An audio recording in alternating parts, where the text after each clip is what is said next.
Hola, bienvenidos nuevamente a un tema de electricidad. En este caso vamos a trabajar con caídas de voltaje en un circuito serie. Vamos a considerar un circuito clásico formado por resistencias o cargas en conexión serie. A este circuito le vamos a aplicar un voltaje V.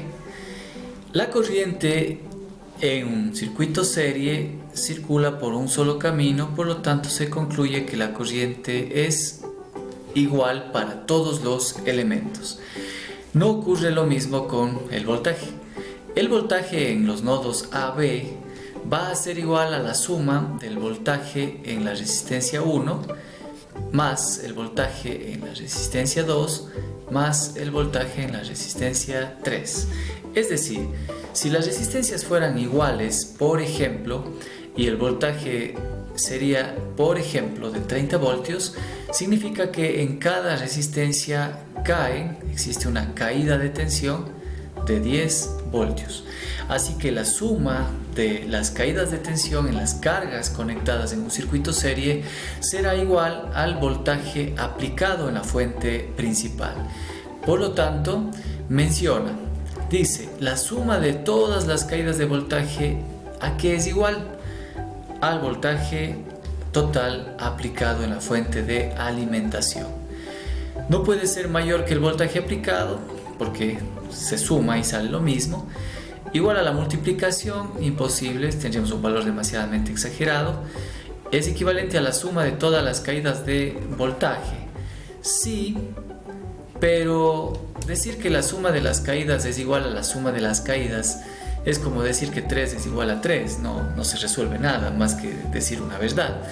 Sin embargo, nosotros necesitamos, más allá de esa igualdad que no dice nada, necesitamos el concepto, y el concepto es claro: la suma de caídas de voltaje es igual a la suma es igual al voltaje aplicado en la fuente de alimentación principal.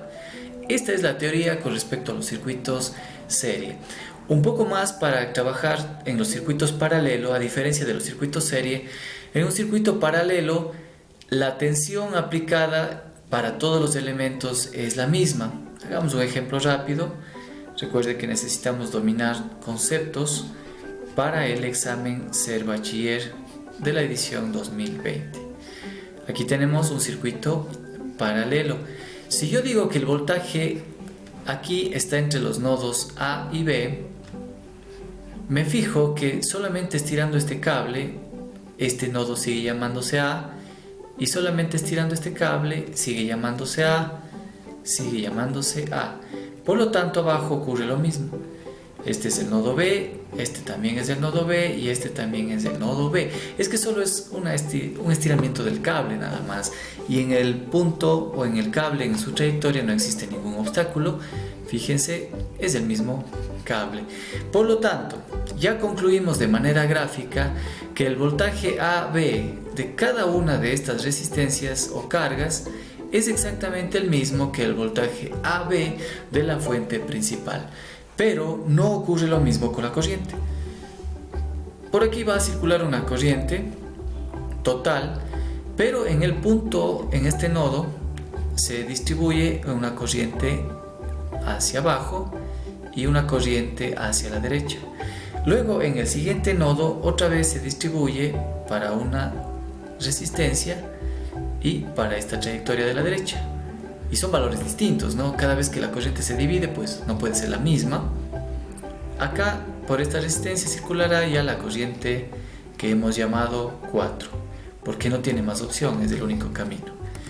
Entonces, la suma de las corrientes de los ramales en un circuito paralelo es igual a la corriente total del circuito, y el voltaje aplicado en la fuente principal de alimentación será igual al voltaje en cada una de las resistencias conectadas en un circuito paralelo.